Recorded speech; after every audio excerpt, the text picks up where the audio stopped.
Good morning बच्चों। आज हम गणित में अध्याय 1 कक्षा 8 उसका इंट्रोडक्शन करेंगे, परिचय करेंगे। चैप्टर का नाम है परिमेय संख्याएं। परिमेय संख्याएं करने से पहले हमने पिछली कक्षाओं में क्या किया है, क्या कुछ सीखा है। हमने सीखी है प्राकृत संख्याएं। सबसे पहले हमने प्राकृत संख्याएं सीखी हैं। हमने सीखी हैं पूर्ण संख्याएं।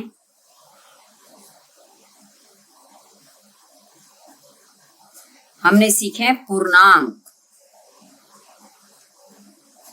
हमने इसके बाद सीखे हैं भिन्न। भिन्न से अब हमारे पास आता है परिमेय संख्याएं। परिमेय संख्याएं हमारे भिन्न के रूप में ही होती हैं, लेकिन सिर्फ इसमें क्या है, भिन्न जो होती हैं वो पूर्ण संख्याओं में से होती हैं और परिमेय संख्याएं हैं वो पूर्णांक में से होते हैं। अब क्या होती है भिन्न, क्या होती है। प्राकृत संख्याएं में पता है 1 2 3 4 1 से शुरू होकर के एंडलेस जाती हैं। पूर्ण संख्याएं 0 से शुरू होती हैं। पूर्णांक 0 के राइट साइड में भी और 0 के लेफ्ट साइड में भी। उनके लेफ्ट साइड में जो होंगे वो ऋणात्मक होंगे और जो राइट साइड में होंगे वे पॉजिटिव होंगे। तो आपके एक तरफ पॉजिटिव एक तरफ नेगेटिव और बीच में 0 है, वो सब पूर्णांक हैं। भिन्न क्या होता है, भिन्न जो है हमारे पास 0 से पॉजिटिव होते हैं। कैसे, जब हम दो पूर्ण संख्याओं को भाग कर दें तो उनको कहते हैं भिन्न। जैसे एक A है और दूसरी B है पूर्ण संख्या, तो A बटा B ये जो है भिन्न है। ये दोनों A और B दोनों पॉजिटिव हैं और A और B में ये ध्यान रखें B is not equal to 0। B 0 के बराबर नहीं है। क्यों? क्योंकि B से भाग परिभाषित नहीं है। भिन्न हमेशा पॉजिटिव रहती हैं। भिन्न का ये रहता है पॉजिटिव, भिन्न ऑलवेज पॉजिटिव। लेकिन जो परिमेय संख्याएं हैं वे भी भिन्न के रूप में ही होती हैं। जैसे भिन्न A बटा B के रूप में होती हैं, ये भी परिमेय संख्याएं भी A बटा B के रूप में होती हैं। लेकिन इसमें A और B क्या है, इसमें A और B पूर्णांक हैं। क्या है ये? पूर्णांक। A और B बिलोंग्स टू पूर्णांक। पूर्णांक के अंदर होते हैं A और B।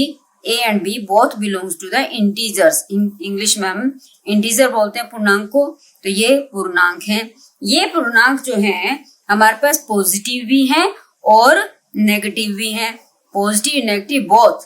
0 भी है, लेकिन ध्यान रखें B should not be equal to 0। B 0 नहीं होना चाहिए। B 0 हो गया तो B से भाग परिभाषित ही नहीं है।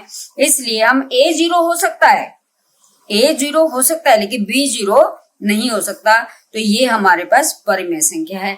अब परिमेय संख्या में हम इनके गुणधर्म करते हैं। नंबर 2 पर हम क्या करेंगे, गुणधर्म। परिमेय संख्या हमने सीख ली क्या होता है। A बटा B के रूप में जो होती है संख्याएं वो सब परिमेय संख्याएं हैं। उन परिमेय संख्याओं में गुणधर्म परिमेय संख्याओं के गुणधर्म। जैसे हमने भिन्न के गुणधर्म करे पिछली कक्षाओं में, पूर्ण संख्याओं के गुणधर्म करे, उसी तरह से परिमेय संख्याओं के भी गुणधर्म हैं। किसके गुणधर्म? परिमेय संख्याओं के। सबसे पहले क्लोजर प्रॉपर्टी। क्लोजर प्रॉपर्टी का मतलब है हमने समृद्धता देखनी है। समृद्ध क्लोजर प्रॉपर्टी। तो किसके क्लोज है, किसकी क्लोजर है ये? तो हमारे समृद्ध किसमें है? आपने पूर्ण संख्याएं हमेशा जमा में, जो अगर 2 पूर्ण संख्याओं को जोड़ें तो अंश पूर्ण संख्या ही बनती है। जैसे 3 जमा 5, तो ये भी पूर्ण संख्या, ये भी पूर्ण संख्या, तो 8 ही आया।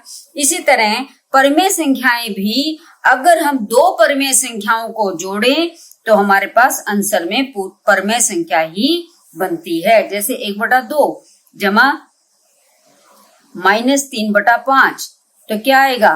10 इसका लघुत्तम आ गया। 2 पंजे 10, 5 एकम 5 जमा 5 5 दूनी 10, 2 3 6, तो आपका क्या है 5 - 6 बटे 10, ये आ गया -1 बटा 10। ये क्या है? ये भी परिमेय संख्या है। इसका मतलब हमारे पास ये परिमेय संख्याएं जमा में समृद्ध हैं। इसी तरह हम निकाल सकते हैं गुणा में भी समृद्ध हैं।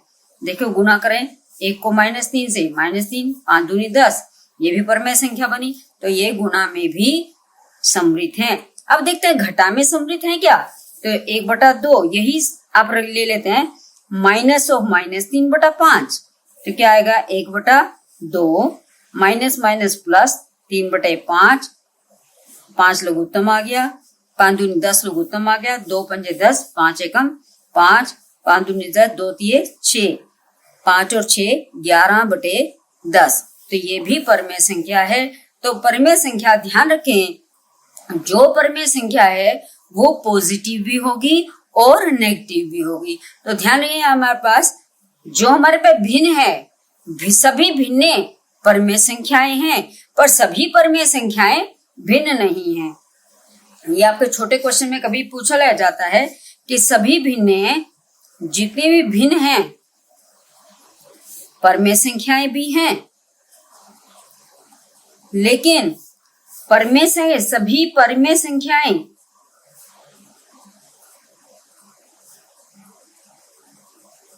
हम ये कहते हैं ये भिन्न है, नहीं, भिन्न नहीं है। क्यों? क्योंकि भिन्न तो पॉजिटिव होती है और परमेय संख्याएं पॉजिटिव भी होती है और नेगेटिव भी है। ऐसी नेगेटिव परमेय संख्या वो भिन्न नहीं हो सकती। जैसे अगर -3/4, क्या ये हमारे पास, क्या -3/4 भिन्न है? परमेय संख्या तो ये है, ये भिन्न नहीं है, भिन्न नहीं है। तो हमारे पास ध्यान रखें। इसी तरह भाग में क्या समृद्ध है? भाग में समृद्ध नहीं है, क्योंकि 0 से भाग होता ही नहीं। मान लो 1/2 भाग 0/7, कैसे करेंगे भाग? 1/2 भाग को तो हम गुणा में परिवर्तित करके करते हैं, 7/0 बटा में 0 आ जाता है, तो हमारे पास भाग परिभाषित नहीं है, इसलिए ये भाग में समृद्ध नहीं है। भाग में समृद्ध तब आएंगे जब जो परमेय संख्याओं को भाग कर रहे हैं उन भाग में हमारे पास कोई भी रकम, कोई भी आपके पास शून्य ना हो। तो हमारे पास किस किस में समृद्ध हुए? ये जमा में, यानी योग,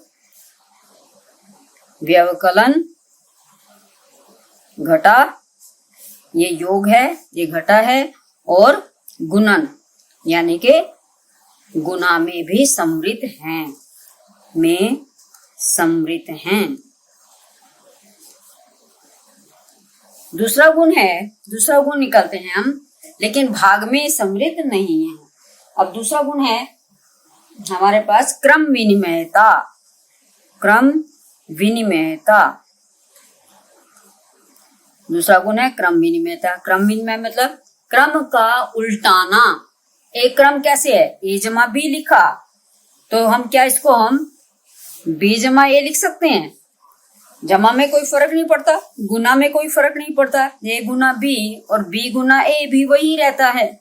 अब हमारे पास अगर ए बटा बी गुना बी बटा सी बराबर आएगा सी बटा डी ले लो, दूसरी डिफरेंट ले लेते हैं, सी बटा डी। तो अगर हम इसको लिखे पहले इसको सी बटा डी गुना ए बटा बी रख दें, कोई फर्क नहीं रखता, जमा कर दें उल्टे में तो भी कोई फर्क नहीं पड़ता, लेकिन घटा में पड़ता है। देखिए घटा का करके देखते हैं, 1/2 माइनस 1/3 और ये 1/3 माइनस 1/2।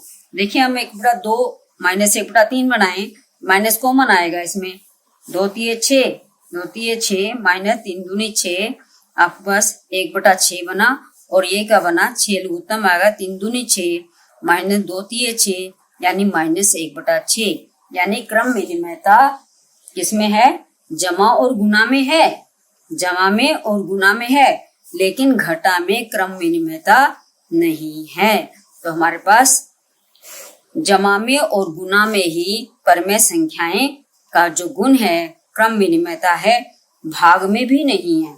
ठीक है, इसमें भाग करेंगे, अगर ये ले लें 1/2 भाग 1/3, तो क्या ये 1/3 भाग 1/2 के बराबर है? देखते हैं, 1/2 भाग को हम उल्टा करें 3/1 तो आ गया आपका 3/2 और यहाँ क्या आएगा 1/3 गुना 2/1 तो क्या 2/3 तो 3/2 बराबर नहीं है हमारे पास 2/3 के। इसका मतलब ये भाग में क्रम विनिमयता नहीं है। तो क्रम विनिमयता किसमें है? जमा में और गुणा में। जमा और गुणा में क्रम विनिमयता है। परमेय संख्याओं की क्रम विनिमयता जमा और गुणा में है। लेकिन नंबर 3 तीसरा पॉइंट है, तीसरा गुणधर्म क्या है? साहचर्यता। साहचर्यता, साहचर्यता का मतलब हमारे पास 3 तरह की परमेय संख्याएं हैं। तरह की नहीं मतलब 3 परमेय संख्याएं हैं, a/b, दूसरी c/d और तीसरी है e/f। तो इनमें तीनों में जोड़ें। पहले हमने इस ग्रुप में ले लिया, अब दूसरे ग्रुप में चेंज कर दें। a/b जमा c/d जमा e/f। तो अब ग्रुप में चेंज कर दिया, a/b दोनों ही बराबर आएंगे। इसी तरह से गुणा में भी साहचर्यता परमेय संख्याओं में पाई जाएगी। जब क्रम विनिमयता हमारे पास व्यवकलन में और भाग में नहीं है तो साहचर्यता भी भाग और व्यवकलन में नहीं है, क्योंकि दो के ग्रुप तो बनाने पड़ते हैं। तो आपके पास क्या आया? जमा में और गुणा में साहचर्यता है। साहचर्यता, साहचर्यता भी बोलते हैं इसको। नंबर चौथा गुण है, चौथा गुण में है आपके पास तत्समक। तत्समक क्या है? तत्समक, तत्समक क्या है? एक तो शून्य तत्समक है और एक तत्समक 1 है। ये युज्य तत्समक 0 है और गुणात्मक तत्समक 1 है। मतलब कि अगर किसी परमेय संख्या में हम 0 को जोड़ दें, a/b में 0 को जोड़ें तो आंसर क्या आएगा? a/b। और 0 में अगर a/b को जोड़ें तब भी आंसर a/b। यानी किसी परमेय संख्याओं में 0 के जुड़ने से वही परमेय संख्या आ जाती है, या 0 में कोई परमेय संख्या जोड़ने पर वही परमेय संख्या आ जाती है, तो ये 0 जो है युज्य तत्समक कहलाता है। इसी तरह से है एक क्या होता है? किसी इसका एक भाग युज्य तत्समक। नंबर 2 पे हमारे पास गुणात्मक तत्समक, यानी कि किसी परमेय संख्या को अगर 1 से गुणा कर दें तो वो परमेय संख्या आएगी a/b, वही परमेय संख्या आ जाती है। या 1 में कोई परमेय संख्या गुणा कर दें तो आंसर वही परमेय संख्या बनती है। तो एक क्या है? गुणात्मक तत्समक।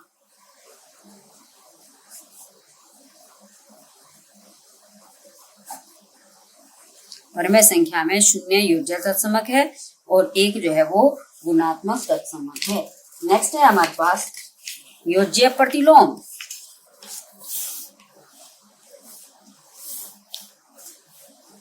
योज्य प्रतिलोम,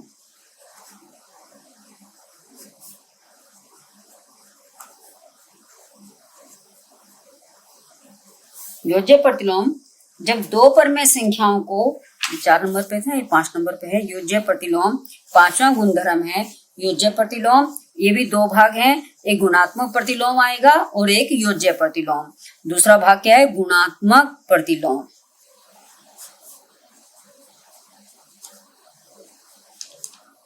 हम ध्यान दें कि योज्य आपके पास तत्समक क्या है?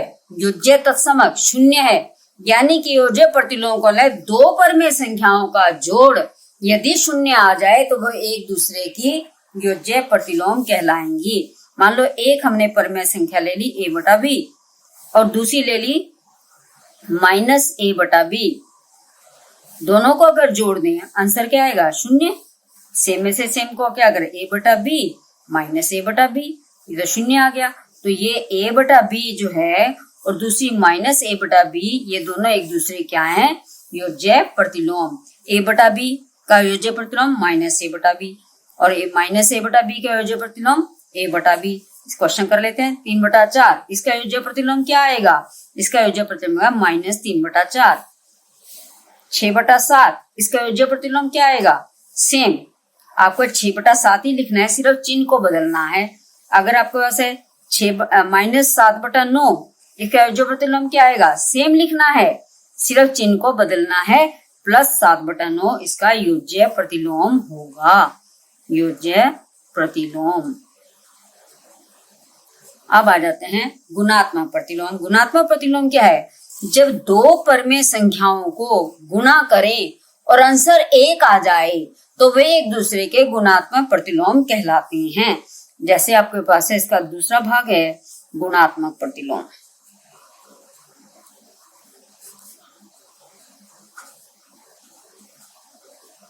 इसको हम व्युत्क्रम भी कहते हैं, व्युत्क्रम दूसरा नाम है इसका, सेम है ये, व्युत्क्रम और गुणात्मक प्रतिलोम एक ही बात है। तो गुणात्मक प्रतिलोम क्या है कि जब दो परमेय संख्याएं उनको गुणा किया जाए तो वो आंसर 1 आ जाए। जैसे मान लो 3/4, इसको गुणा किया 4/3, आंसर क्या आया? 4 से 4 कट, 3 से 3 कट गया तो 1 आ गया। तो आपके पास 3/4 का गुणात्मक प्रतिलोम क्या है? 3/4 का 4/3 और 4/3 का 3/4। हमने क्या करना है? हमें सिर्फ उल्टाना है। -7/9 इसका गुणात्मक प्रतिलोम क्या आएगा? माइनस है तो माइनस ही रहेगा, और ये आएगा 9/7। दोनों को काटेंगे तो वही 1 आ जाएगा, माइनस माइनस प्लस। तो आपने क्या करना है गुणात्मक प्रतिलोम के लिए? आपने वही रकम लिखनी है। मान लो आपके पास -2/3, तो आपका गुणात्मक प्रतिलोम क्या आएगा? आपने सिर्फ उल्टाना है, 3 को हर है अंश बना दो और अंश को हर बना दो। चिन्ह में कोई फर्क नहीं पड़ेगा, चिन्ह वही का वही रहेगा। क्वेश्चन इसी टाइप का है। योज्य प्रतिलोम में हमें चिन्ह बदलना है, लेकिन गुणात्मक प्रतिलोम में अंश का हर और हर का अंश बनाना है। अब आ जाओ नंबर 6, छठा गुणधर्म है वितरकता। वितरकता का मतलब है डिस्ट्रीब्यूशन। डिस्ट्रीब्यूशन क्या होता है कि अगर आपके पास कोई दो संख्याएं हैं, ए को गुणा करना बी से और सी को गुणा करना ए से, तो हम दोनों का प्लस है तो इनमें कॉमन निकालना है। ए कॉमन है तो अंदर क्या आएगा? बी जमा सी। दो परिमेय संख्याओं को सरल बनाने के लिए हम वितरकता नियम का प्रयोग करते हैं। जैसे आपके पास है 77 गुना 99 जमा 77 गुना 1, मान लो ये है। तो इसका वितरकता नियम से हम इसको बहुत ही आसानी से कर सकते हैं। इसको पहले 99 से गुणा करो, फिर 1 से गुणा करो। इसकी बजाय क्या करेंगे? 77 को गुणा करेंगे हम किसमें?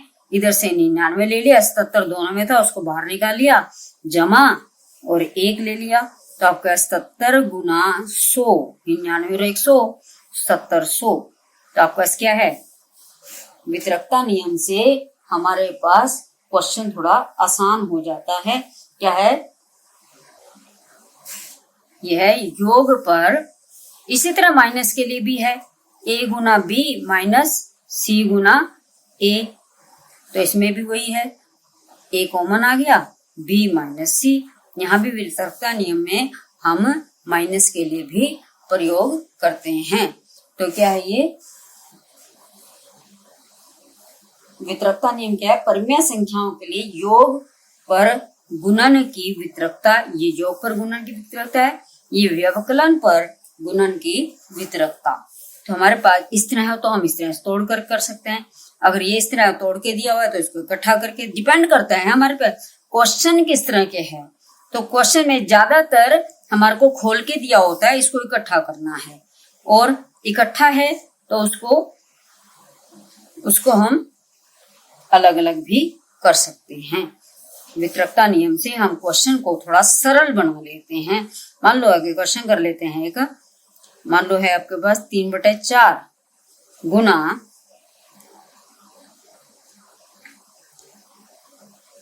1/2 माइनस 3/4 गुना 2/7। मान लो ये है। इसको हम कैसे करेंगे? इसके अंदर हम देखे 3/4 दोनों में है, तो 3/4 को बाहर ले लो, अंदर क्या रहेगा 1/2 माइनस और 2/7। अब इसको खोलना हमें आता ही है, तो हम क्या करेंगे 3/4 एज इट इज, और इनको हम खोल लेते हैं ब्रैकेट को। 7 दूनी 14, 14 इसका एलसीएम आएगा, 2 सते 14, 7 एकम 7 माइनस 7 दूनी 14, 2 दूनी 4, 7 में 4 गए 3, 3/14 क्या आएगा 3/4 गुना 3/14। कुछ कटता नहीं है ऊपर नीचे से, हम हमेशा अंश को हर से काटते हैं। अगर सेम पहाड़े पे है, यहाँ पे कोई भी पहाड़ा सेम नहीं है, तो ऊपर को ऊपर से गुना कर दो, अंश को अंश से गुना कर दो और हर को हर से गुना कर दो, 14 × 56। ठीक है, तो हम इस तरह से वितरकता नियम, हम इन सबको क्वेश्चन को सरल बनाने के लिए इन गुण धर्मों का प्रयोग करते हैं। अब नेक्स्ट है सेवंथ। सेवंथ क्या गुण है इसमें, ये परमेय संख्याओं का संख्या रेखा पर निरूपण। मान लो आपने परमेय संख्या -3/4 संख्या की रेखा पर निरूपण करना है, बहुत ही आसान है, एक रेखा बनाओ। अब देखिए ये माइनस किस में है, नेगेटिव की तरफ है, तो हमने इसमें प्रथम इकाई को देखना है, प्रथम इकाई के 4 बराबर भागों में बांटना है, यानी 0 से हमने नेगेटिव की तरफ लेना है, पॉजिटिव का तो रकम है ही नहीं, तो हमें पहला हम बस 0 से 1 देखना है कहाँ आएगा। एक प्रथम इकाई आपको पता है संख्या रेखा पर 0, 1, 2, 3, 4 ये शब्द होते हैं, -1, -2, -3 पूर्णांक होते हैं। उन दो पूर्णांकों के बीच में हमारी परमेय संख्याएं होती हैं, तो हमारे परमेय संख्या 0, 1 देखते हैं, ये -1/4। प्रथम इकाई को 4 भागों में बांटना है और सब भाग में इकाई 1/4 के बराबर हैं, -2/4, -3/4, -4/4, तो ये मिलाकर के आ गया -1। ये 0 है और ये -1 है, तो आपके पास इसमें -3/4 कहाँ है, ये -3/4 आ गया। इस तरह से हम संख्या रेखा पर भी परमेय संख्याओं को निरूपित कर सकते हैं। अब आपके पास है नेक्स्ट 8वां गुणधर्म क्या है। 8वां गुणधर्म है दो दी हुई परमेय संख्याओं के बीच अपरिमित परमेय संख्याएं होती हैं। दो आपको परमेय संख्याएं दे रखी है, मान लो ये दे रखा है 3/4 और दूसरी दे रखी है 7/9, मान लो ये दो परमेय संख्याएं दे रखी हैं। अब इनमें जो है 7/8 ले लो, कुछ ले लो, इनमें हमें ये देखना है इनके बीच में कितनी परमेय संख्याएं हैं। तो हमारे पास क्या तरीका है इनको परमेय संख्या निकालने का। सबसे पहले तो है हर को समान बनाना। 3/4 है, 3/4 को फर्क नहीं पड़ा, परमेय संख्या 3/4 ही रही, इसमें 2/2 से गुना कर दिया, कोई फर्क नहीं है। इसमें 7/8 पहले से ही 8 है।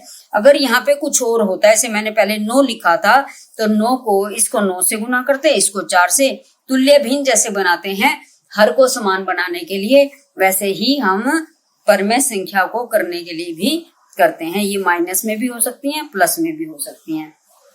6/8 ये आगे 7/8। अब इनके बीच में आप देखते हैं कोई परमेय संख्या दिखाई नहीं दे रही है, 6 के बाद आंसर 7 ही आता है, तो हम क्या करेंगे, इसको और 2 से गुना कर लो, दोनों को, क्या आएगा 12/16 और ये क्या आएगा 14/16। अब इनके बीच में दिखाई देने लगी ना, ये है वही 3/4 ही चल रही है, सारी सब 3/4 के बराबर चल रहे हैं, ये 7/8 के बराबर चल रहे हैं। अब इनके बीच में क्या दिखाई दे रहा है 13/16, ये दिखाई देने लग गई।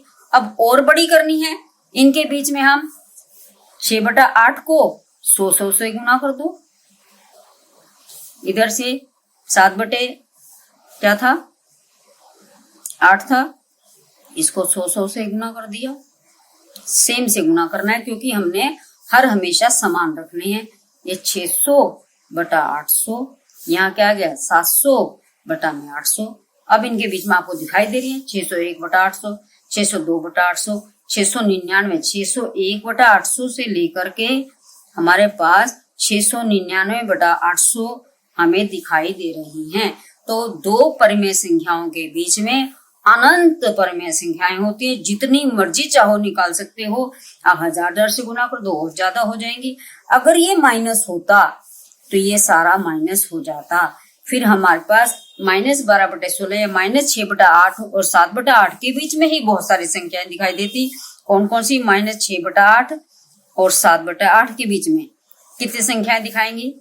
-6 से 0 पे आओ, यानी -5/8, -4/8, -3/8, -2/8, -1/8 और फिर 0, फिर 1/8, 2/8 अप टू कहाँ तक जाएगा? 6/8 तक।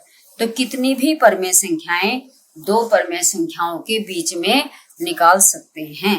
आशा करती हूँ आपको परमेय संख्याओं के बारे में